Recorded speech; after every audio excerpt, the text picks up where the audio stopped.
ভিন্ন স্বাদের মুরগির মাংস ভুনা। ভিন্ন স্বাদের মুরগির মাংস ভুনা রান্না করার জন্য কড়াইতে তেল দিয়ে দিয়েছি।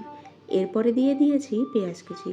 পেঁয়াজ কুচিগুলো হালকা করে ভেজে নিয়ে দিয়ে দেব টমেটো কুচি, আর দিয়ে দেব রসুন বাটা।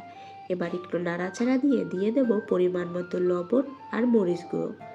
এবার মশলাগুলো কষিয়ে নেব। মশলা কষানোর জন্য কোনো জল দেব না, জল ছাড়াই কষাবো।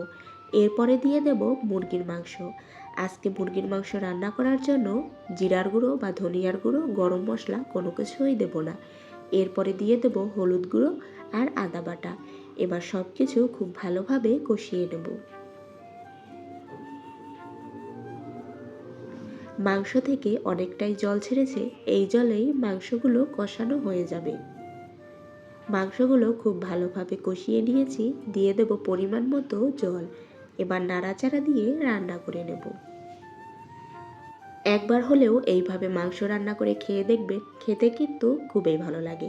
পুরোপুরি মাংসের স্বাদটা অন্যরকম। মাংস রান্না করা হয়ে গেছে, এবার নামিয়ে নেব। কেমন লাগলো জানাবেন।